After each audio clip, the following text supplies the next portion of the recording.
Folks, thank you for joining us. I'll just give a minute or two to let everyone in, and thanks for waiting, those that have been there. Some early birds I noticed earlier on, so thank you very much for joining us again.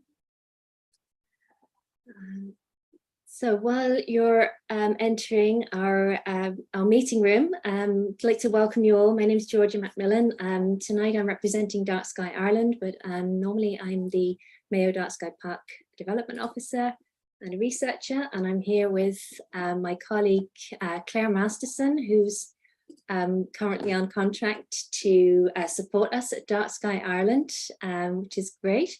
And we have three people to introduce you to from the International Dark Sky Association. So we will do that in just a moment. So we're very excited to have them all the way from, mostly I think from Tucson. They may be in other places at the moment, but I think most of them are joining us from Tucson, Arizona, where I believe it is actually cloudy. So there's some satisfaction in that for a change.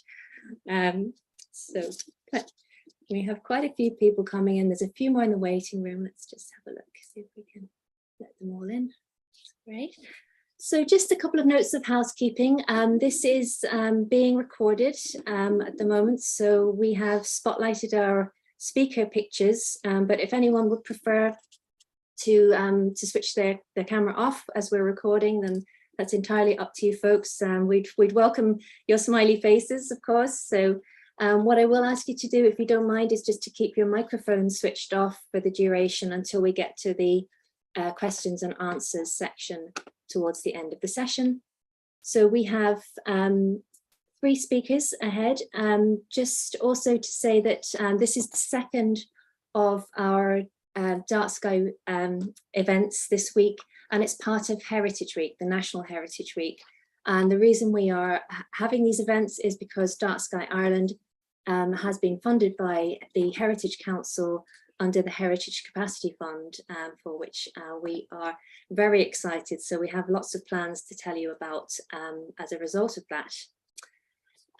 So I think now we have most people in the main room. So I think without further ado, I will firstly introduce our first speaker. So I mentioned the International Dark Sky Association, which has been operating since 1988 and which leads the global movement in protecting the night skies from light pollution. So we have our first speaker, Ruskin Hartley, who is the CEO and Executive Director for the International Dark Sky Association. Ruskin champions equitable access to dark skies and quality lighting for all throughout the IDA's Dark Sky award-winning programs. He works closely with volunteer leaders and donors to secure increased support for priorities around the world in relation to dark skies. And he believes that experiencing a dark sky and appreciating quality lighting are essential to the IDA's mission. So originally from the UK, Ruskin is going to talk to us about the importance of for protecting our night skies and the work of the International Dark Sky Association. And with that, I will put the spotlight on him and hand over and welcome him and thank to all our speakers for joining us tonight. So just 1 second, Ruskin, I will thanks, Georgia. Myself out of here. So remove myself, and it's Betty Maya, you can give us a wave. We'll talk to you shortly. And Ashley, we will talk to you shortly. And Claire. Okay. Well, it's an honor to be with you, Georgia. Thanks so much for the invitation. And I am always in awe of the people that we have in the room here, both my colleagues, Betty Meyer and Ashley, and I recognize several of the names here. So we actually have some real experts in the field. So I hope we have a great dialogue and great Q&A. I wanted to start just to say, this is a picture of me, the little boy with the planes on his shirt.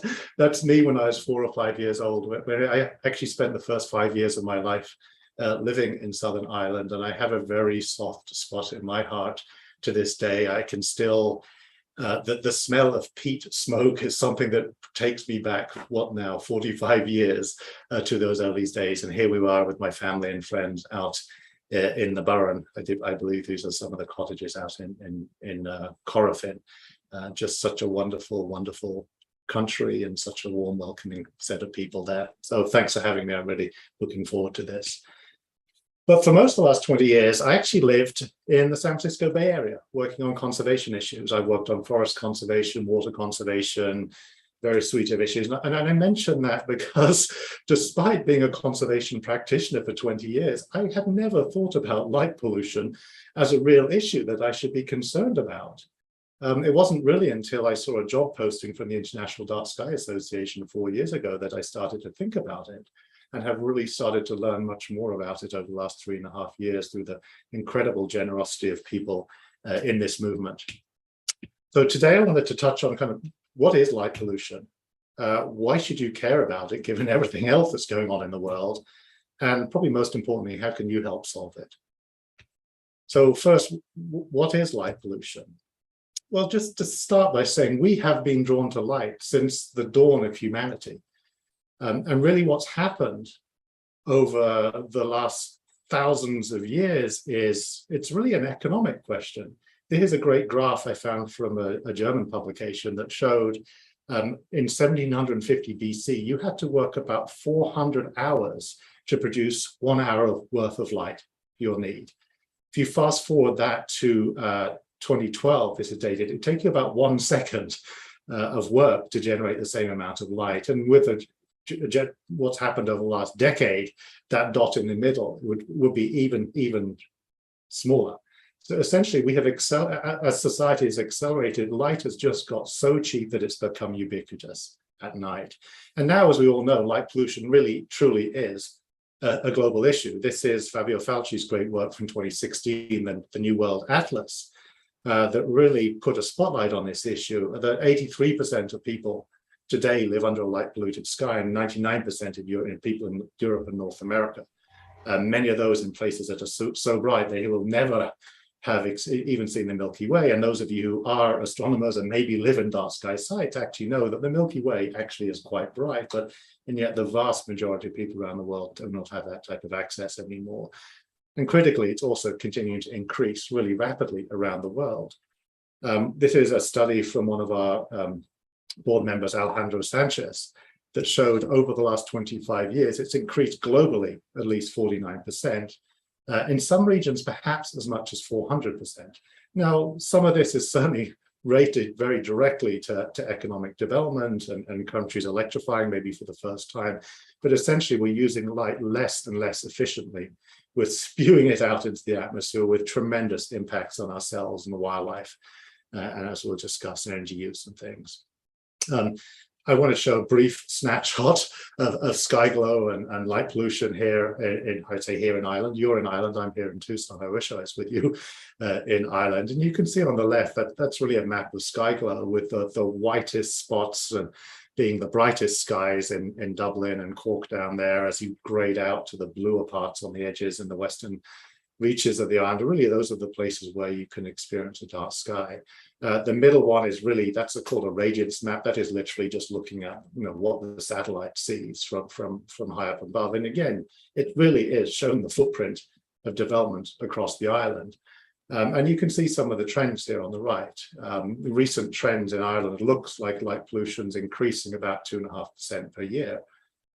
You can see you're relatively efficient in your use of light, certainly compared to a country like the United States. But that is, again, a concerning trend. If light pollution is growing probably faster than population growth in Ireland, what does that mean for the future of dark sky protection across the island? When we think about light pollution, we often think about it in sort of three aspects. I think the classic one, and certainly from IDA coming out of the astronomy field initially, we like to think about sky glow. This is a picture of Los Angeles from Malibu, which is 30, 40 miles away, and you can see the glow of the city there. So really, sky glow is the impact of those cities and communities being felt at very great distances.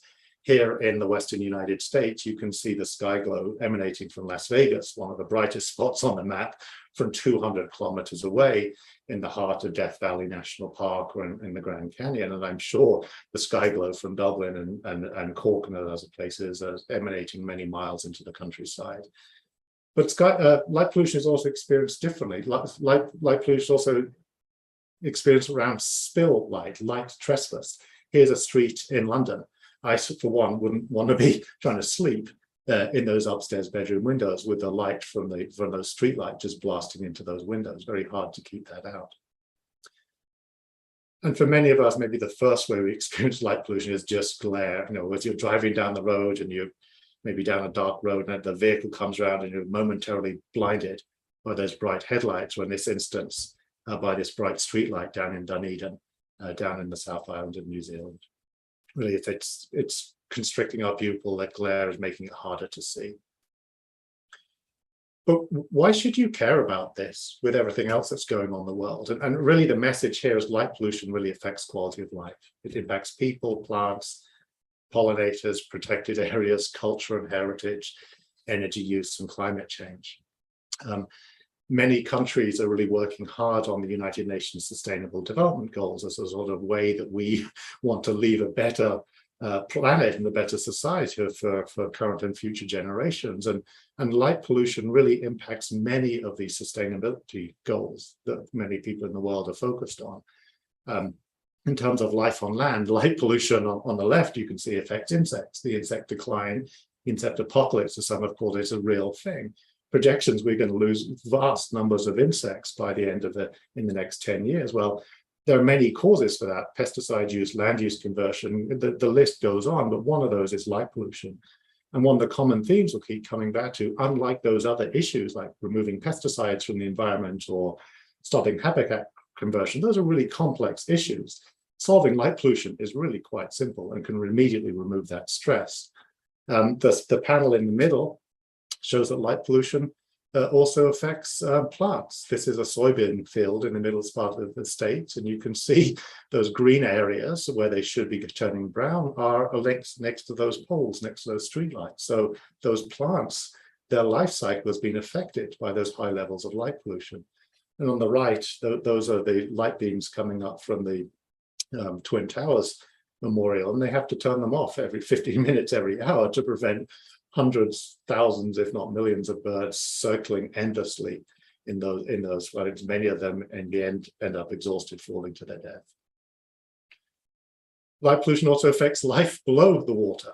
The panel on the left shows marine protected areas. These are places, kind of parks in the oceans that we've set aside. And very large numbers of those, it turns out, have high levels of light pollution. And why is that important? Again, life beneath the waves is impacted by light pollution. One example here, clownfish will not reproduce in areas with high levels of light pollution. We would risk, kind of in a sense, losing Nemo, the iconic Disney character there, if they are trying to live in high levels of light pollution, because they simply won't reproduce. It's related to good health and well-being, and more and more we're learning about how it relates to inequalities. Quality light at night really can enhance the environment. There are great lighting designers out there who can really use light as a tool to create a sense of place and wonderful place making and community building. But all too often, light is added as an afterthought. The example on the left is from New York. This is called Omnipresence Lighting, where about 8 years ago now, 50,000 lumen light outputs with diesel generators appeared in some of the public housing there, ostensibly to reduce crime. Well, the crime went away, but people didn't want to be there. It was a horrible environment they were creating. High levels of light pollution, high levels of particulates in the air. Just a horrendous example of kind of using light for social means without any really thought about bringing in those communities. Light pollution is also related to climate action. Recent study in the United States, again from the Department of Energy, suggested by 2035 we could save $15.6 billion per year in the United States just by using light more efficiently, using smart fixtures, but also critically turning the lights off when they're not needed, dimming them down. $15.6 billion. You know, it's a large country, but that's a lot of money. And I can tell you, every single country out there is wasting light, and that's directly contributing to climate change through all the wasted energy that's being used. The other aspect of this is kind of really, again, creating sustainable cities and communities, decent work and economic activity. This is an example from Fulda, an international dark sky community in Germany, and they have really embraced dark sky lighting principles and created these wonderful warm environment and ambiances for people to work at night. So again, part of the message of the dark sky movement is it's not about taking away the light necessarily. It's about really thinking about how we can use it to really create vibrant societies and critically protecting the dark places that remain. The list goes on, industry and innovation. Here's some great examples of innovative use of light from Daan Rosengard in Holland. The one on the right is this wonderful luminous pathway, the Van Gogh pathway, I believe it is. And so they're just different creative ways that we can think about using light at night, as opposed to just going and picking a fixture mindlessly off the shelf and blasting it out there. So really, I think the message here is there's wonderful opportunities for innovation and advancement when you sort of really embrace the principles of dark sky design. The last message here is that really a partnership for the goals. We have to work together to solve this together.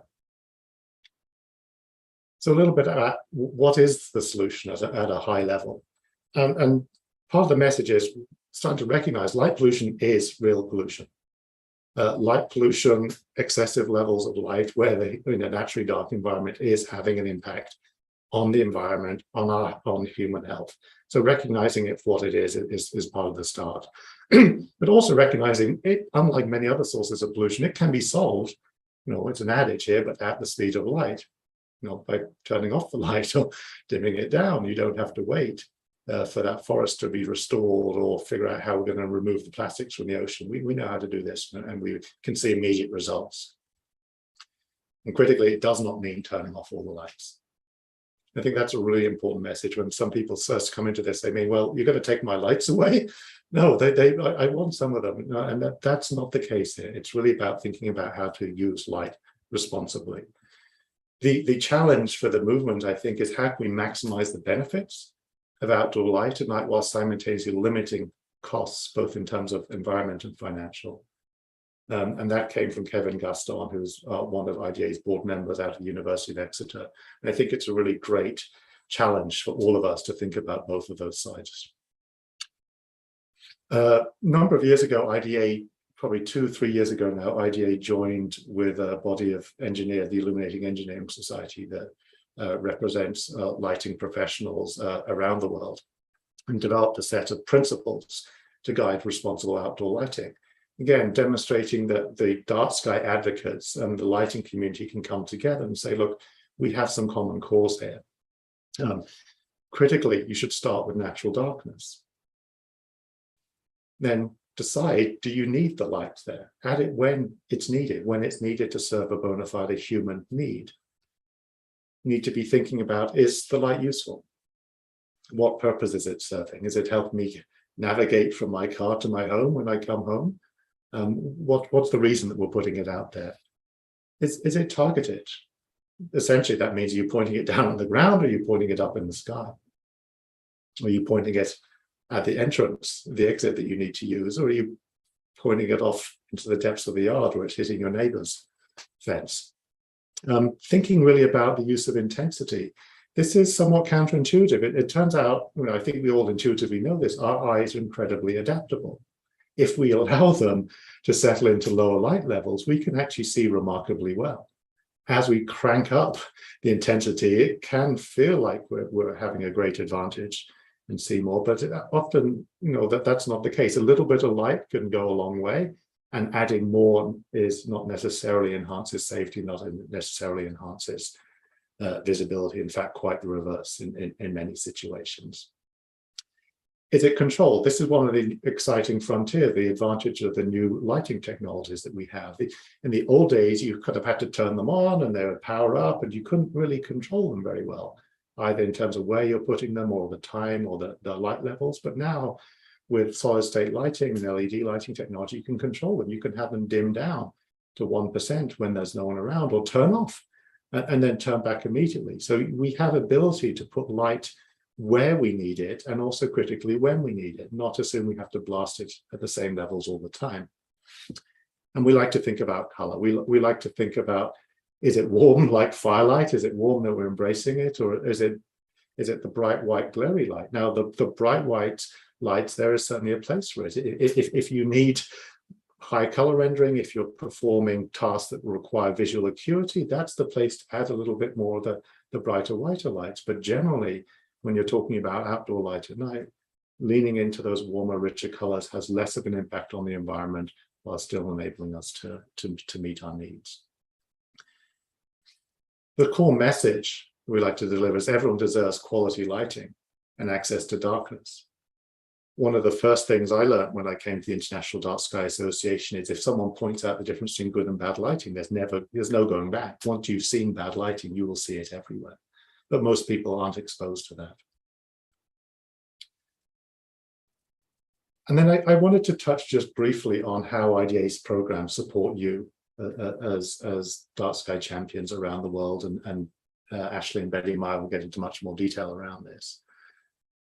So first, the International Dark Sky Association is probably best known for our International Dark Sky Places program, really a recognition of best practices in dark sky conservation and quality lighting.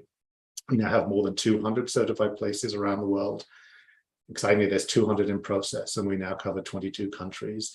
There are a range of different designations out there, but there are some common elements that all of them require. It's really about monitoring the night sky, really starting to appreciate and understand, do you live in a dark sky location? Is it being impacted by light pollution? What are the changes? Looking at adopting lighting policies, looking at implementing dark sky compliant lighting. So we have good examples of quality lighting, and critically demonstrating community engagement and support, showcasing dark skies. That's why events like this and the work out in Mayo and Plus are so critical. Place-based demonstrations are really where a lot of this work needs to start. We also certify dark sky approved lighting fixtures, both the sort of classic luminaires, lighting fixtures, street lights that you can put on around your house, but also increasingly other types of products that can serve meet the need, can be used in place of traditional lighting products, be that this sign in Manchester. It's the equivalent of a Kindle made large, so it doesn't need internal lighting to be able to work during the day, or interesting luminous products like that path. We also promote dark sky principles and policies. Talked a little bit about the 5 principles for lighting. We have a sort of a value-centered approach to lighting, which provides some more detail about how people can think about these trade-offs. So we try and adopt and promote principles and practices that are broadly applicable around the world, because while the social context for lighting might change, the basic physics of lighting is the same on every single country, every single continent. We develop best practices. We look for examples where people have solved traditional problems, be those the sort of growing use of electronic messaging centers. These are essentially large-scale digital billboards. Think, taking your television and blowing up to the size of the building. Well, what are the right light levels? How can you control those? How can you use dimming and curfews? But then an emerging issue in many places around the world is the rise of outdoor sports lighting. A lot of the calls we get are people concerned about a new sports fields being lit up, and suddenly that light dome is visible from miles around, and the light is blasting directly into the surrounding community. But it doesn't have to be like that. There are great examples of communities that have solved that issue, come together, demonstrated how you can meet those needs for people to be able to play at night whilst also minimizing the impact on the community. And we have a great certification program for that. A lot of what we do, honestly, is to support the overall dark sky movement. We support advocates and chapters around the world. We're excited now we have over 1,000 active in 47 countries. We have supporters in 61 countries, and this is really growing fast. And it's really exciting to see the growing awareness across Ireland, across the United Kingdom, across Europe, and we're starting to see that change. A lot of interest in India, China, Pakistan, places like that. So this is a message that's resonating with people around the world. And this is a wonderful community that comes together, particularly around Dark Sky Week, our global conference in the fall. We just hosted the photo contest, and this group, a lot of them meet monthly and just sharing ideas and tools and tips of what works, what challenges they face. So really it is a global community that any of you are welcome to be part of. And I wanted to close with a quote by one of Ireland's beloved poets here, which I'll just let you read. But as I was going through him, it was clear that a lot of the words that Yeats wrote were clearly inspired by his experiences out both in the Irish landscape, but obviously out in the Irish landscape at night where you could look up and see the stars. I think that's what we're all about here, ensuring that people today and into the future continue to have that ability to access part of the beauty of nature. Thank you. Absolutely fantastic presentation. Thank you so much, Ruskin. And I'm happy to take a few questions, or we can move on and do that at the end. Yeah, I think if you don't mind, we might actually just keep the Q&A section till the end, if that's all right. I'm going to take this opportunity to say thanks a million. That was really fascinating. And as much as the light pollution is real and it's with us here in Ireland, there's some brilliant ideas that are simple and not so daunting to help us rectify it. So thanks so much. I am going to take this opportunity now to introduce our next speaker from the International Dark Sky Association, Ashley Wilson, the Director of Conservation and International Dark Sky Places Programme. Ashley's passion for encouraging people to learn and care about the world around them led her to pursue an undergraduate degree in ecology and evolutionary biology with honours from the University of Arizona. Ashley also completed her lighting specialist certificate through the National Association of Innovative Lighting Distributors. As Director of Conservation and lead of the International Dark Sky Places Programme, Ashley collaborates with advocates and volunteers to help them promote effective uses of outdoor lighting and protect pristine dark skies around the world. So we're super lucky to have Ashley available this evening, and I'm going to pass you over to Ashley now.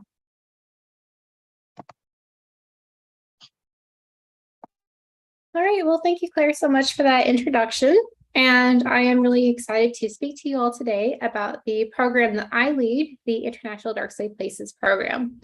So I'll be going over what is the purpose of this program, what are the benefits, how it actually leads to dark sky conservation, and also giving an overview about how your site could apply and become one of our certified places. So the International Dark Sky Places, or Idsp program, was established around 20 years ago with the mindset to protect dark skies from encroaching light pollution, and includes both protected sites and communities around the world. It works to provide night sky conservation through a positive reinforcement approach to motivate communities to engage in public outreach and implement dark sky friendly lighting, and also increases ecotourism and provides sustainable lighting solutions that everyone can participate in. Essentially, each of our dark sky places serve to embody IDA's mission and our values by going above and beyond to educate, inspire, celebrate, and protect the natural, cultural, and historic resource that is the night sky. So not only are dark sky places areas where you can go and look up into the universe above, but it is also a wonderful experience brought about by sustainable lighting, or stars up, lights down, as I like to say.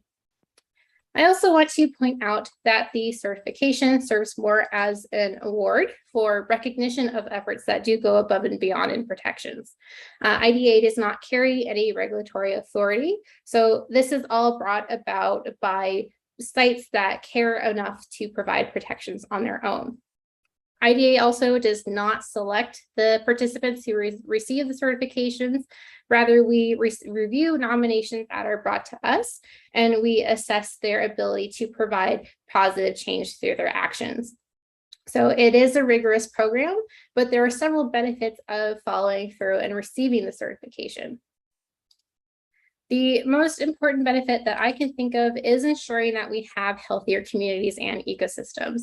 So like Ruskin was saying earlier, by investing in dark sky and community-friendly lighting, we're making sure that our communities are safe and vibrant places at night while enhancing our own health and well-being. So things that relate to reducing glare and light trespass and the harmful short or blue wavelengths that disrupt circadian rhythm are all brought about these changes.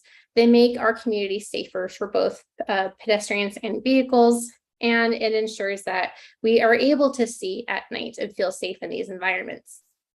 But that also comes with the balance of making sure that our light stays in our communities and is not seeping into nearby protected areas that rely on natural darkness to survive. So another thing I like to point out is the certification brings attention to the problem of light pollution and the need to preserve the night sky as a natural resource.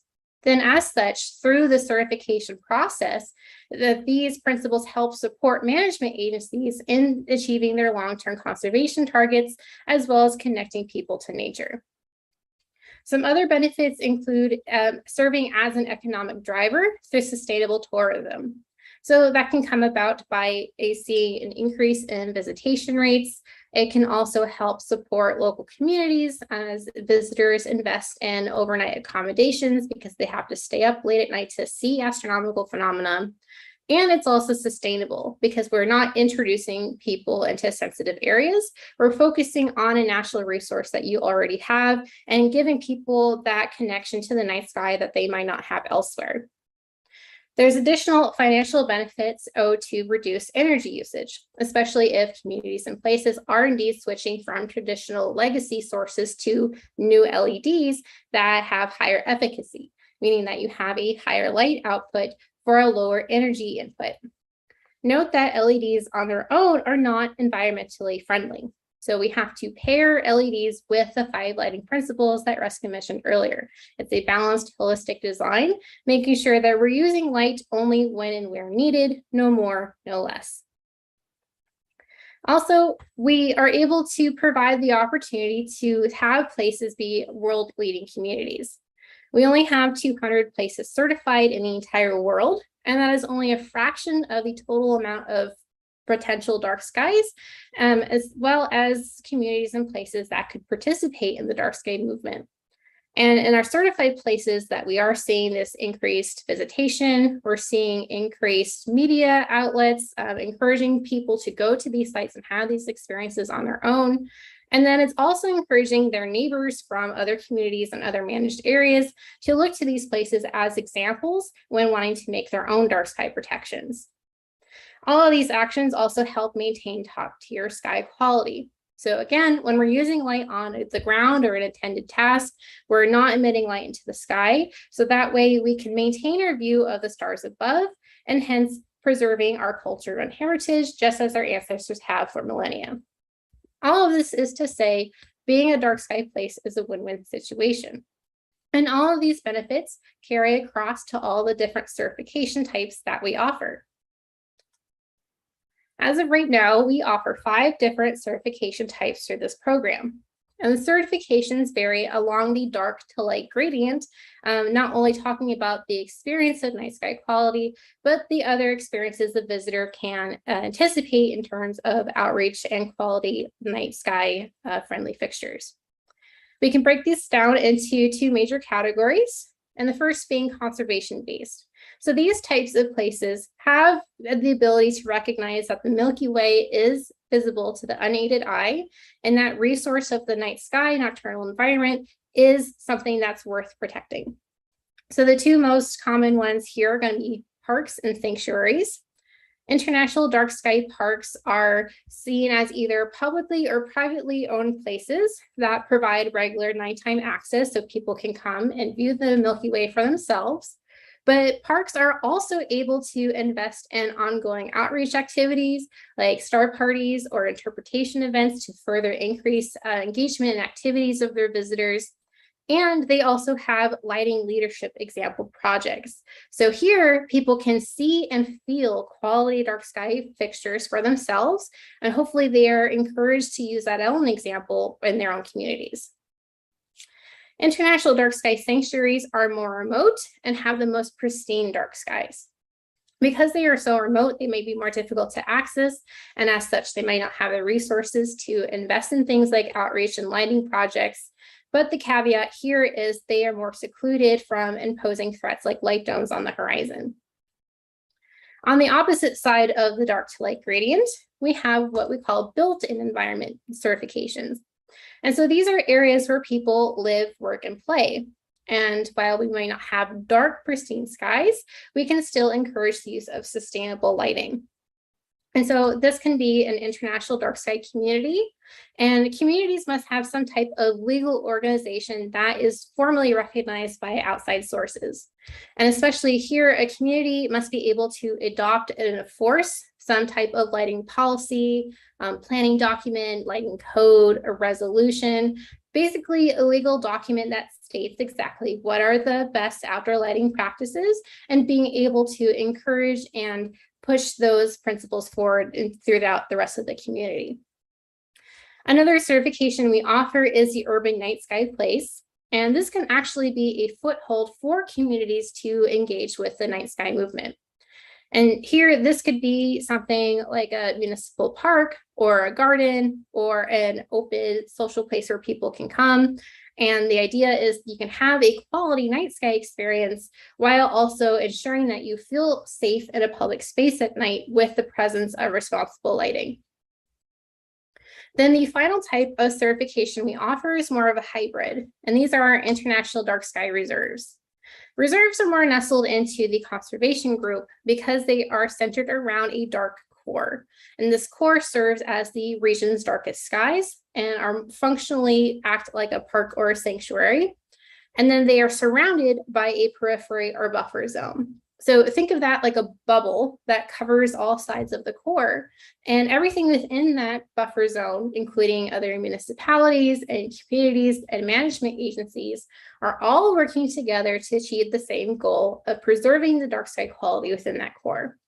So this is a multi-tiered approach to providing protections at a landscape scale. So it's multiple people working together and understanding that night skies is a shared resource that we can all help maintain. And while we have these different categories and they serve different needs throughout the spectrum, we believe that there are four main components that can actually help provide conservation of dark skies. The first one that I already mentioned is adopting that lighting policy.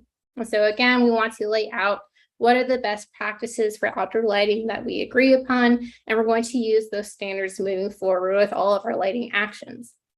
Once those are set in place, then the site will go out and actually replace or retrofit existing lights. And so this will help actually reduce the excessive or wasted use of light pollution from sources, but also maintaining lights that we do need on at night. At this time, all of our places are expected to have a substantial proportion of their existing lights to be dark sky friendly at the time of certification. And then the agreement is that they will be 100% compliant within 10 years of receiving that certification. So again, this is a really great example of leading by example and making sure that our lights are having that balance of using it for human purposes and not letting it escape into the environment that needs to be dark. Part of that will be brought about by the next step, which is outreach and education. And so this is going to be the most important tool in your tool belt. And honestly, this is how we're going to connect with people and spreading the message that light pollution is a growing, urgent, and global threat, but there is a tangible and immediate solution that everyone can participate in. If more people can engage with the issue, they're going to want to do their part to make a difference. So this is a component that's going to be instrumental in the beginning, through the entire part of the application, and post-application or certification through your annual reports. Finally, we ask places to continually monitor the night sky. And so with this data, that resource gives us some indication of whether or not light pollution is changing over time, for better or for worse. In the event that we do see trends in growing light pollution, that can give us an indication that we need to put more actions and efforts into those endangered dark skies. But on the other hand, if we do see a decrease in light pollution, we can use that as an example for others to follow in that success story. Hopefully by now, I have piqued some of your interest, and you might be interested in getting your own site working in the IDSP program. So I wanted to go over what are the steps on how to apply and get that recognition. So I like to tell applicants that the very first thing that they should do is make contact with their local stakeholders. And so if you are a community, that might be your mayor, maybe you are regulated by a district council level, you reach out to them. If you are a national park or an area of outstanding natural beauty, you're going to have your own administration that you're going to reach out to. But basically getting their support and encouraging them that all of the benefits of the program is worth their time and investment, and getting that ball rolling with that conversation. Another step that you can do early on is find an IDA nominator. So this could be a contact from a certified international dark sky place. It could be an IDA chapter or delegate, or it could be an IDA member in good standing. So not only is this person representing IDA, but they can also speak about your site's efforts to become an international dark sky place. So the earlier you make this connection, the better off that they'll be and able to write the letter of support on your behalf. Another thing that you can do early on that would be in your best interest is garnering broad community support. We do ask for letters of support, but this process can also help you establish important partnerships, getting traction with local stakeholders and their support. And that can include anyone from residents and businesses to other local nonprofits that share similar values, maybe other neighboring communities that want to help participate in this movement, all that helps spearhead this movement and gain traction. Not only does that help move the application process forward, but it also lays the steps and the foundation for success post-certification when you submit your annual report and you need information from different people. So this is a good step at the beginning to ensure success long-term. Then we suggest for applicants to review the Idsp guidelines, and they are all on our website, and we're currently using the 2018 version. And within each guidelines, we talk about the eligibility criteria, outlining what kind of place is a good candidate for the program. And these criteria are based on things like public access, resources, partnerships, and night sky quality. We have this simplified flow chart to help you make that decision. And I also point out that not every site fits snugly into one of the 5 certifications that we offer. But the important thing is just to start getting comfortable with the expectations of the program and having that conversation with your support team and figuring out which option is going to be best for your site. When you have that idea firmly set your mind, you will then submit a pre-application inquiry form, and this link is on our How to Apply page. And essentially, this allows you to tell IDA staff a little bit more about your site. So this includes things from the management agency, who's going to be the point of contact with IDA, is the site publicly or privately managed, have you taken any night sky quality data so far, things like that. We will then reach out to you with our eligibility assessment, and we'll also go over the main components of the application to ensure everybody's on the same page. Once we get to that point and everybody feels good about the process and what steps you need to take to complete an application, we will then formally invite you to apply to the program by requesting you submit a one-time application fee of $250 US. That guarantees you a spot in our pipeline, which is how we manage active applications. You're also locked into that version of the guidelines. So when we update them in about a year from now, you won't have to upgrade. You can just stick with what we agreed upon in our initial conversations. And it allows you access to IDA guidance as much as you'd like. So that includes setting up Zoom meetings to have sessions to talk about brainstorming ideas or problem-solving issues they might be experiencing, as well as having IDA review portions of your application as you review them. In this process, we'll also encourage you to reach out to our advocate network, as well as local IDA chapters and delegates to look for local assistance as well. So you are guided through this, and there are plenty of resources to help you on this journey. And then we also have this final graphic that summarizes the entire process from start to finish in 3 major steps. So I just went over phase 1, the initial inquiry, when you first reach out to IDA. And then you work on the formal application and all the different components that I went over. I would say that the minimum time to expect working on an application would be 1 year. And the reason for that is it gives you enough time to provide evidence that you have your baseline night sky quality, that you have your outreach program in place, and then you have all the steps in place to continue the momentum post-certification. Then most applications go through about 3 major rounds of revisions with IDA staff, and that just allows us to ensure the nomination is as detailed and comprehensive as possible. And when we feel pretty confident that you have a strong nomination and you meet all the requirements, we'll then pass it to the Dark Sky Places Committee for their review. The committee serves as our external third-party review, and it's comprised of experts in the field and people who have worked on their own successful applications. And they're the ones that provide the actual endorsement, and they ensure that each nomination is meeting IDA's rigorous standards. At this point, the Dark Sky Places Committee will either give an answer of fully endorsed. What's most common is conditionally endorsed, and they ask you to make a few changes, or what's very rare is a rejection. If you do get the conditional endorsement, you make the tweaks that they're requested, and you get the final endorsement, then IDA will work with you to plan the official announcement of your new certification. And that involves writing an announcement sheet. We'll put that on our website, but you can also use that to provide to local media outlets to help provide a little bit more attention to your new certification. And then you also get a special page on our website dedicated to all of your achievements and encouraging our visitors to visit the site. So this whole process from start to finish, on average, takes about 1 to 3 years, and it does vary by certification type. So I think communities and reserves take a little bit longer, especially with getting council's approval of an actual lighting policy.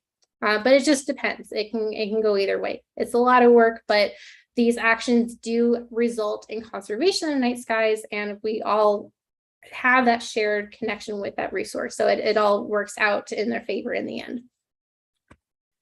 So that is the whole summary of the program. Thank you all for your time, and thank you for attending this webinar today. Fantastic. Ashley, thank you so much for your time. I mean, that was such a brilliant source of information, the resources that the IDA provides to all of the participants around the world that are trying to protect their dark skies are fantastic. So thank you so much. Absolutely. Again, anybody who has any questions for Ashley, we'll just keep them till the end, if that's okay. Next, we are going to hear from our next expert from IDA, and that is Betty Maya. Betty Maya Foote is the Director of Engagement. She graduated from the University of Utah Honors Program in Environmental and Sustainability Studies and wrote a thesis entitled Light Pollution Hazards Within Ecosystems and Mitigation Strategies for the Future. Her dark sky career began with working for Utah State Parks as a dark sky intern. She then worked as coordinator for the Colorado Plateau Dark Sky Cooperative and the Consortium for Dark Sky Studies at the University of Utah. When off the clock, Betty Maya loves to participate and practice night sky photography. Preserving dark skies is her life goal, and she is incredibly excited to continue the journey of saving the stars. So I'm going to pass it over to you now, Betty Maya, and we're all very excited to hear from you. Great. Thank you, Claire, and thanks, Georgia, for the invite. It's great to see you all here, and I see some familiar names in the participant list, so hi, friends. I'll just say that I also love Ireland, and I have a 96-year-old granny in Tinahely and an uncle there as well. And my aunt runs her own cattle farm outside of Mallow. So I need to get back there really soon. But it's a great place and also very near and dear to my heart. So I'll share. I just have a brief presentation today for you. And let's see. Okay, so here we go. This is my contact info if anyone wants to reach out after this talk. And I'm here to talk to you today about the IDA Advocate Program, which is my dream job, and I'm super lucky to get to run it and work with incredible people from all around the world. And I'll just talk to you briefly today about what the Advocate Network is, how you can join and participate, and why you should want to.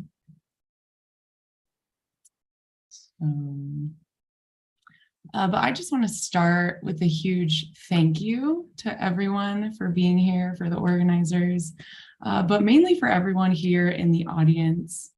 And we're all here because we appreciate the nighttime environment, right? We know its beauty and the value it brings to the earth and all of us who live on it. But we're also here because we understand that this is a threatened resource. And we want to do what we can to help protect it, to really be a voice for the night. So thank you for being here and for being that voice, because it is not always fun to look at light pollution. It's a huge global environmental issue that can be overwhelming and daunting. But if you are on the call, you are somebody with a significant amount of courage. And I really want to honor that. And it's going to take all of us and more to tackle this global problem. So thank you for having the courage to step up and to be a part of the solution. And my role and the advocate's role in that solution is really creating a community of dark sky friends. And if you're in Ireland, you have a great community in Ireland of supporters with Dark Sky Ireland and all the people here today. But it can be kind of lonely, and it can feel like maybe you're the only person in your community that really cares about this issue. You're the only person in your town or your state that really wants to do something. And it's hard to feel alone in that sometimes. So IDA is here for you. And it is really our goal to connect the dark sky movement into an entire global movement, to feel support from everyone working around the world and kind of to do it all together. So we have a few different ways that we work to connect people, but that's really my goal and my job is to help bring people together from around the world to be inspired by one another and to find that hope and passion in realizing that you are not the only person out there that cares about this. There are thousands of people out there who care about this and have been doing this for years and are incredibly versed in the science of dark skies and the culture and the heritage and everything you could possibly imagine. And so we bring them all together to leverage the hive mind of everyone around the world working on this issue. So to join the Advocate Network, usually we go through like a little training first, but you all had to sit through Ruskin's presentation. So I would like to invite everyone here to join the Advocate Network. My amazing colleague Michael is actually here in the audience as well, and he will pop the link into the chat. It's just a sign up form. And then you'll get a bunch of information about how to participate in all these cool things that I'm going to talk about. But I'll ask Michael to pop that in the chat. And if you're interested in being involved in joining, please do so. I hope you'll find it useful and informative. So one of the first ways that we try to bring people together and connect people is through Slack. And we're working on getting a community platform that is not something people use for work, so they actually want to get on it. But I really enjoy Slack, and it's a great way to connect and chat with people from all over the world. You can meet the coolest people on there. You can see Georgia posts on there about what's going on in Ireland, so you'll get local updates, but also updates from all around the world. You can see that there's a Missouri conference of dark skies coming up, and a lot of these events are completely virtual or hybrid events. So even if you don't live in the area where things are happening, usually you can tune in and see what's going on in a lot of other places and really be a global citizen. It's also a great place to ask questions. So chances are, if you have a question, you're coming up against an issue about light pollution in your community, somebody out there probably has gone up against that same issue and figured it out or has resources to share with you about it. So it's a great place to ask questions and to see what other people are doing and how the entire movement is really there to help and support you in your work. Again, it's also a really great way to just connect with me or Ashley or Ruskin or anyone on IDA staff. We are also on the Advocate Slack, so you can just ping us with your questions and ping any other advocates as well. So great way to connect with others and make dark sky friends. Another aspect of the Advocate Network that I really enjoy is our monthly meetings. So we have, every month we have presentation on just a random dark sky topic, and they're usually the last Thursday of the month. We hold them 2 times during the day, so at least one of the times hopefully works for somebody's time zone anywhere around the world. And I'm really excited this month, August 25th, we will be hearing from Edward Bartholomew, who is a Black lighting designer and runs the program called Light Justice, lightjustice.org. And he'll be speaking to us about the issue of light justice and equity and lighting equity in society, kind of what Ruskin touched on in his presentation. And it should be really fascinating. So we hope that you will join and come to these meetings. They're really great every month. Last month, we just heard from Julia Wang, who coordinates Lights Out programs with Audubon, and she talked about the Lights Out Texas initiative, and it was incredibly inspiring. And the topics always just give me hope and inspiration, and we hope that they do the same to you as well. And we have seen some amazing successes. So I just wanted to take a moment to touch on some of the really great things that I've seen in my time with IDA and hope that they can inspire you. And I know there's also been incredible successes in Ireland, but I will let Georgia touch on those. But I'll just mention that our IDA Italy chapter has enacted 18 regional and provincial laws covering almost the entire national territory. The entire country of Mexico, through the work of our IDA Mexico chapter, now has changes in the federal laws to treat artificial light at night as a pollutant, which is incredible. Our Philadelphia chapter worked with the city of Pittsburgh to implement the first ever comprehensive dark sky ordinance for a city at that level. It's huge. There's a lot of people that live there.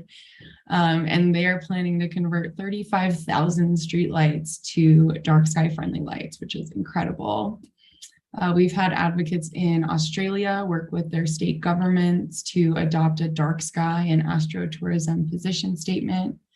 And just recently, our advocates in China worked in Shanghai to get light pollution written into the local law, which is amazing. And apparently from August, people will face punishment for disturbing lights.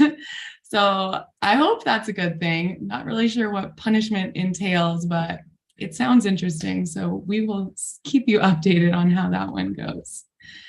So those are just a small sampling of some of the successes that we have seen, and they are everywhere at every scale. There's incredible work being done at national levels, state levels, city levels, even in neighborhoods and communities or on a single home.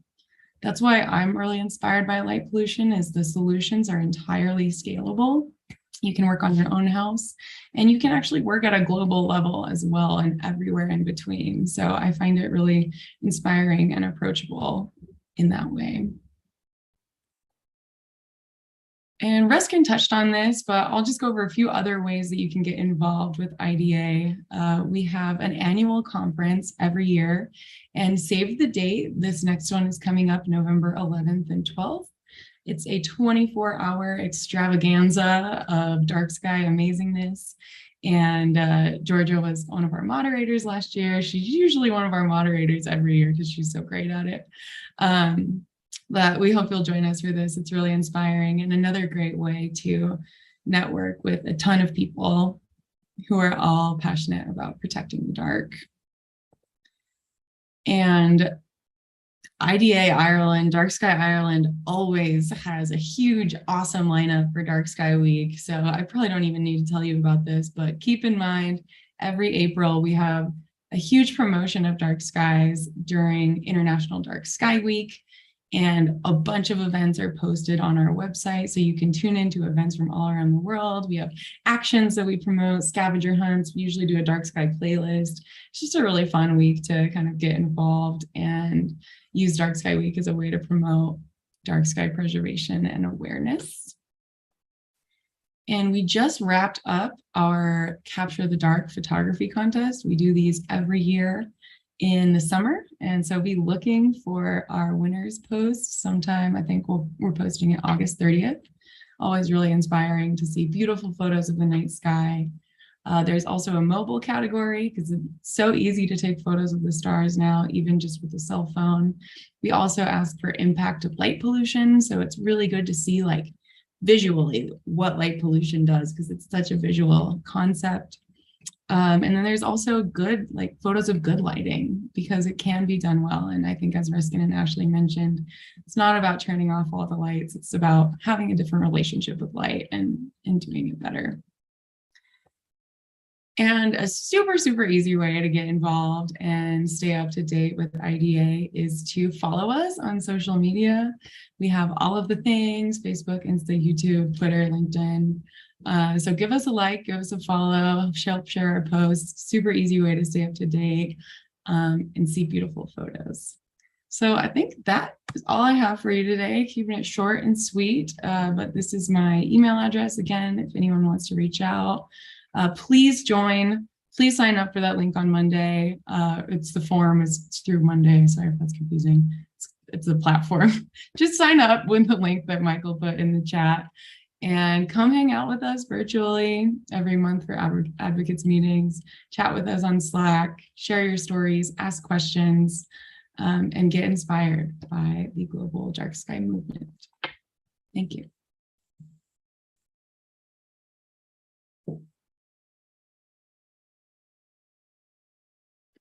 Betty, Maya, thank you so much for such a positive presentation. That was fantastic. And thanks for keeping the resources at the IDA so accessible to everybody who's interested in protecting their dark skies.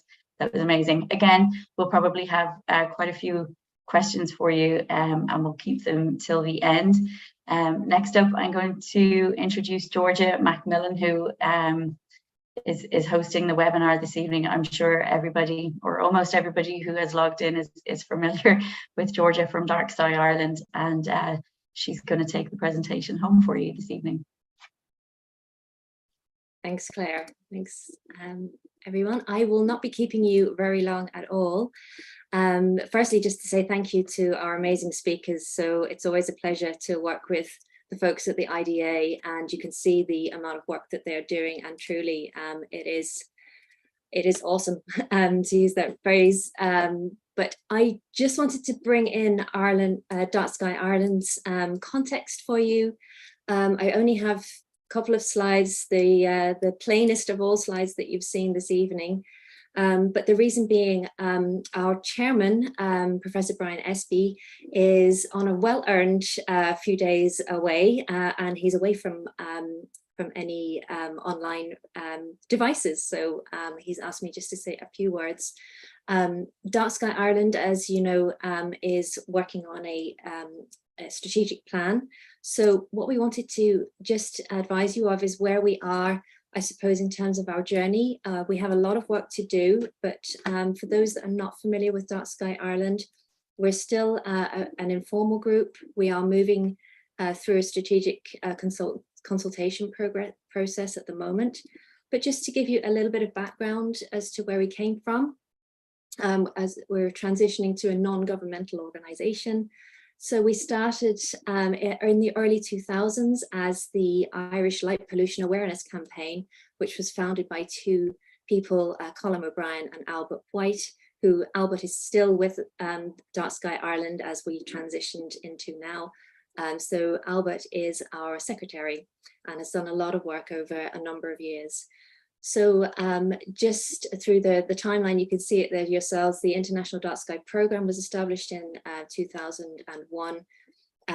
The Irish Light Pollution Awareness Campaign became a chapter which Betty Meyer and Ashley were referring to, the chapters that represent the advocacy interests back in 2003. So it's been around for a long time, but it was very much an informal structure. In 2009, Ireland hosted in Armagh the European Symposium for the Protection of the Night Sky.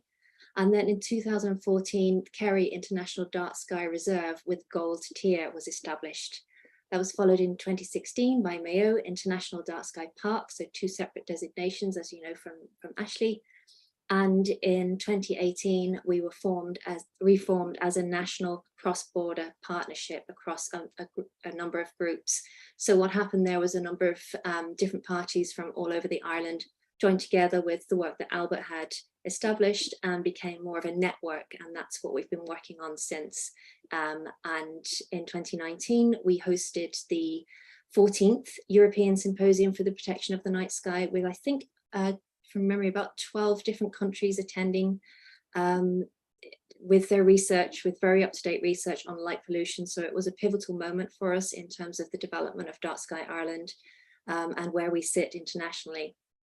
In 2019, Fáilte Ireland published their study on dark sky tourism, known as the Maximising the Tourism Assets on the Wild Atlantic Way. Then in 2020, Northern Ireland had its first International Dark Sky Park with Om Dark Sky Park. 2021, our Government of Ireland published Our Rural Futures, which is a rural development policy and included for the first time a strategy commitment to produce a dark sky strategy in Ireland. So here we are in 2022, we secured some funding to go through this process, to appoint a consultant company called 2 into 3, who are working with us, as I say, on the strategy. And we have representatives from all over the island of Ireland now to look at that, as well as on interdisciplinary strands. So it's not just astronomers, it's people with advocacy interests, with interest in health and well-being, lighting and ecology, very importantly, and environment. So we hope by November to be able to publish our strategy. We also hope to have, we will have a new website for you, which is part of our package, which is funded by the Heritage Council. I think I just one more slide. So part of the process we're going through, some of you may have already received and attended some of our workshops to ascertain what we're really about and how we can help the growing number of groups and advocates around the island of Ireland. So we're building our mission statement at the moment, our vision and our values. These are just some of we did a word cloud at one of the workshops that was hosted earlier this year. Some of the words that we got back. So these are driving, I suppose, what we're putting into our strategies. We put it out to, I think we had about 40, 50 people attending from all different strands, not, as I said before, not just astronomy, people who are interested in especially the environment and biodiversity and how we can protect that, and climate action as well. So it was very interdisciplinary, which is great to see. And so our next steps, we will continue on the process for the strategic plan. We'll develop our governance as an organisation, as a non-governmental, non-profit organisation, and we'll be introducing our new web portal. So that's really all I have to say. And what I'd like to do is to bring back our speakers and have a look at the questions. So if you just give me a moment to share the pins, just 1 second. So we will bring back Betty Meyer and Ruskin. And now where's Ashley? There she is. Ashley. And once again, guys, thank you so much for your brilliant presentations. It's been really informative. I always learn from you guys. So once again, learned more. And if you just bear with me, I might just dip into the chat box and see if we have a question that's screaming out to us. So the first one I see is from Faith Wilson saying, where would be the best online resource to get an image of parts of Ireland to show dark sky areas and light pollution to raise awareness? I can probably answer that one very quickly for you, Faith. I'll put it in the chat that light pollution lightpollutionmap.info, which Betty Meyer, I think, has already popped in there. So great. Yeah, I guess I missed the map. Perfect. What we can also do, folks, is if you use your the participant list down the side there, if you would like to maybe pop a thumbs up or a hand there, we can bring you on so you don't have to just sit in silence. This is a little bit more interactive, so we'd be delighted to take your questions verbally as well. Let me just have a quick scroll down. And you guys from Betty Meyer or Ruskin or Ashley, if you had any comments that you'd like to, I suppose, share with the folks, anything further to add to the discussion earlier, please feel free. What we're having a look at. Friedel has been very proactive in the chat box, I noticed. So Friedel from Belgium, welcome. So there was a lot of discussion on economics there. So I might leave some of those discussion points to for you to read there, but I did see a couple of questions earlier. Claire, have you any that you had a note of? I'm just scrolling down a few of them. There's a lot of comments to say thank you to everyone. So that's it's so hard to pull them out. It's just so hard to find the actual question. Yeah, I'm moderating this when there's no Q&A. Yeah, Georgia, a couple jumped out. So one, there was definitely some questions about economics we can talk about. There's also one question about the issue of satellite based light pollution that we can touch on as well. Brilliant. Yeah, I think somebody was saying about light pollution, but then the issue of the number of satellites and any views on that and how we could tackle that. So maybe Ruskin, seeing as you mentioned that one, you might like to comment on it. So Georgia was mentioning, I think maybe before we went on, that she had been out and had people counting satellites one evening, and maybe they'd counted 18 satellites in a dark sky viewing event. And certainly if we're having this conversation maybe 3 years ago, if you'd gone out at night in a dark location, it would have been relatively unusual to see some satellites going past.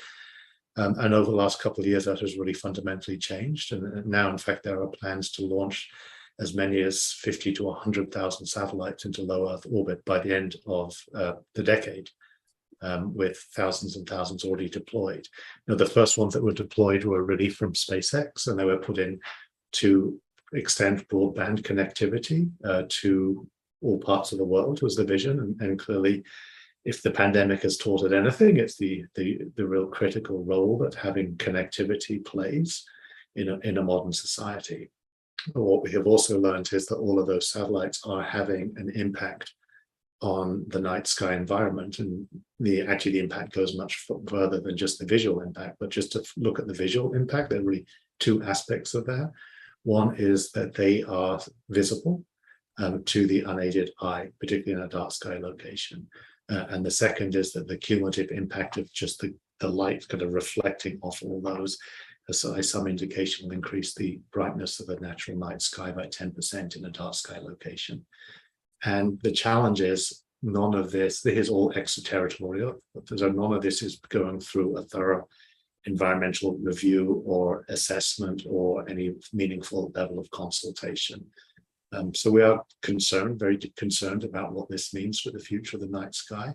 The challenge is, how do you tackle these issues of global governance? We believe that there should be a pause in future launches until we have determined how to mitigate the impact. That will be very challenging to put that in place. I would say that there has been certainly movement, particularly with SpaceX, to look at creative ways of reducing the brightness of these skies. So there's certainly hopeful and optimistic signs that we can solve this from a technical perspective. But SpaceX is just one operator. There are dozens of companies planning and proposing to put satellites into low Earth orbit. What can you do about this? I think this is an issue of both raising awareness locally and then talking to your national government about the importance of this. And we're going to try and provide some additional guidance on this, because the United Nations is starting to look at this issue through some of the various bodies. So to the extent that you have representatives on those bodies, and talking with them and making sure that your voice is heard in that. I think that's really helpful for us as Dark Sky Ireland as well, Ruskin. It's something that we know that we have to put a position on, a statement. We're not at that stage yet, because we need to consult and to perhaps talk to yourself and the IDA and other organisations. But no, thank you. Yeah, I'll pop in chat. There's we published in our last an issue of Nightscape earlier this year, an article about this that included IDA's position on this. Okay, thank you. I might move to a question. I think Terry might be about to leave us, but he did say, Terry Mosley popped a question in saying, are there any statistics on an increase in visitors to an area which has achieved dark sky status? So maybe Ashley, would that be one for you? I suppose there's a couple of people. That is a good question. I don't know on the top of my head. Some places would supply the information in their annual reports. So I do know, for example, like post the COVID-19 pandemic, a lot of people were just seeing an increase of visitation, but that's also a complex issue. I feel like most places did see an increase in visitation outside of that. So if you want to look at that information from a local dark sky place, that would be one place to go. We put all of our annual reports on our website, so you just have to find each place's page on our website. And then those astrotourism reports that you mentioned would also be a good resource, I think. Okay. Can I just add a couple of things, Georgia? So I'll pop a link in the chat. The Northumberland Dark Sky Park in Northern England did do an economic analysis, and they're able to translate it into additional dollars brought into the community. There was a similar report that came in the Dark Sky Colorado Plateau has an economic analysis, and we can share that as well. I mean, I think it would be an excellent area for anyone considering pursuing a dark sky place to both establish a baseline and then measure it, because you know the impact is real. People are looking for these places, and they will see an increase. I think it's something we need more research on as well, because and it's very hard to ascertain are people visiting because of, you know, the dark sky place, and you know, how do you count them, etc. Sometimes, you know, when if there's no public engagement program that you can actually physically count people checking or registering, then it is we still know that there's an increase from the increase in off-season B&Bs and hotels and that sort of work. So that's really something that I suppose local authorities could help with, and tourism organizations. So a few more of them out there. I know yeah, Friedel has just popped in there at Galloway, also in Scotland. They also did an economic report, as well as Northumberland and Colorado Plateau, as you've popped in there. And I would say that the IDA website, I find a lot of information there. So through your news and the resources that you have put up on research and the Zotero platform as well. So there's a lot of research there for people if you're looking for it. Okay. I think Georgia, also in the chat, somebody asked earlier a question about how do they get beginners in their community involved and get them interested. I don't know, maybe if you want to let them know or add the links for the Dark Sky Ambassador Programme or the Citizen Science Survey that Dark Sky Ireland are running right now. Perfect. I will pop that in a second. Yeah, Dark Sky Ireland did a webinar on Saturday about some of the citizen science data we're collecting. So satellite counting, star counts, and meteor counts, because of, we're so close to the Perseid meteor shower. So we have a simple form, which I will pop in when I find it in a second. And if I don't, what I will do is we can follow up with everyone that's registered on this list tonight. So I have your email addresses through the registration form. So you will get a list of resources. I think that might be a good way to do it. Now, folks, I had another question from a lady living in Cork asking about streetlights, and I can give you the Irish point of view, but it might be interesting to hear from you guys in the States as to, you know, how this is addressed. She says, is it possible to get a copy of the street lights with various light spill? In our estate, we get street lamps with LED light. She's asked the council to remove it as the spill is horrific. She doesn't need to put her house lights on at night, as even with blackout curtains, and it blinds, the light glows at edges, so sometimes she cannot sleep. So I can comment on that afterwards from the Irish perspective, but it would be interesting. I'm sure you get lots of those very similar questions. Does it depend on the local municipality, or how do you normally tackle that? Well, mean, Georgia, I mean, it certainly does depend on the local municipality, but it is a very, very common problem. And essentially what is happening is people are replacing old legacy systems with new LED systems in the name of saving energy. The simplest way to do about it is just to take down the old fixture and put up a new one without any thought about how you're actually using the light. And a number of things are going on is the new fixtures, because of the quality of the light, we perceive them as much brighter, and they tend to be much glarier unless that light is controlled. So I think it's always incumbent upon anyone, if you hear that a street lighting retrofit is underway, to get involved early in the project, to really request that they put up test samples of what the new light will look like, so that people can come and have input in terms of what the future choice is. Fortunately, there are good examples of communities that have successfully navigated and come up with a good outcome with a street lighting project. We can share a link to, and I apologize that a lot of these are US focused, but there is a community in Massachusetts, Pepperdale, that recently went through a street lighting retrofit and had a good outcome. One of the advocates, Tim Brothers from the Massachusetts chapter, was very hands-on in that retrofit, and they selected much warmer lights at lower light levels, and the community is really happy with the outcome. And the city of Tucson, which has 500,000 people, also went through a retrofit, and using shielding and controls and the choice of fixtures actually was able to reduce light pollution and save energy. And just out of interest, do those places you mentioned, do they use part night lighting, or have they just lowered the level of lighting? Well, I mean, certainly in Tucson, they dim them after midnight. I think Pepperdale does. I think it's really exciting what's going on, particularly in places like France, where many cities and towns around France are turning them off at a certain period of time. Essentially, there's fewer people around at 2 a.m. than there is at 6 p.m. during the commute hours. So why are you lighting it to the same levels? And I think what we're seeing in Europe is that, particularly with the energy crisis that's unfolding, a recognition that any place that we can achieve savings, we should achieve savings, and these savings can be achieved in a way that protects, continues to provide a safe environment for people and demonstrably reduces light pollution. Okay, and just from the Irish perspective, I saw a comment in there. Do we have legislation here for light pollution? No, we don't. Nor do we have national policy. So that is one of the, I suppose, the reasons that Dark Sky Ireland wants to engage more with government departments to work, with as many different interests as we can. And just from the point of view of the lady that was asking about Cork, what I would suggest is we have engaged with Cork County Council and City Council, so they are very amenable. If you haven't approached them, I would suggest you do. They might be able to do something like a baffle to shield the light, or perhaps just to have a look at it.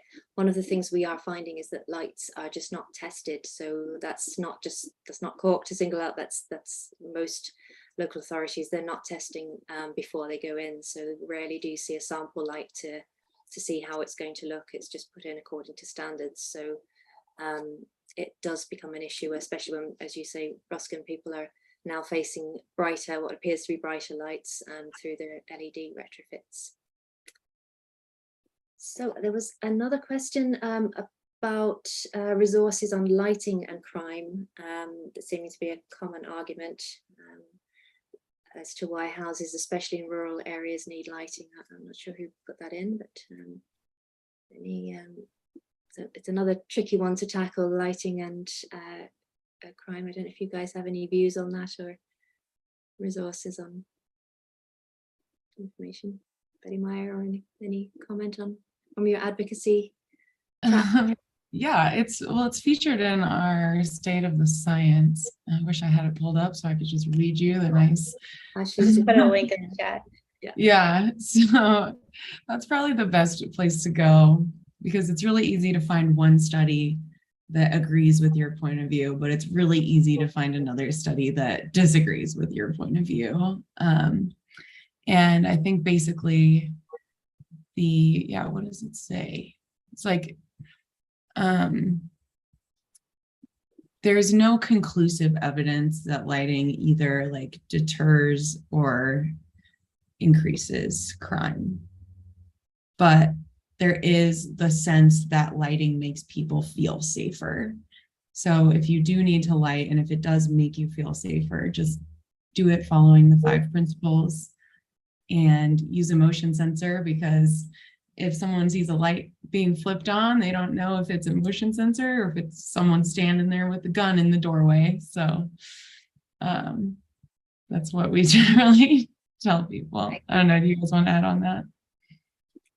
No, exactly. We're not anti-light where it's necessary and where it's needed, just the right quantity and level. So follow the 5 principles is the best advice, I think. But also on lighting and crime, I think there was a study recently in the UK about they compared 2 parallel streets, one with LEDs on and one with part night lighting, and they found that there were more car break-ins throughout the night of the street that was brightly lit, purely because it's logical, I suppose, that you can see what you're doing and you could see into the car. So it was yeah, there was more burglaries going on the car then.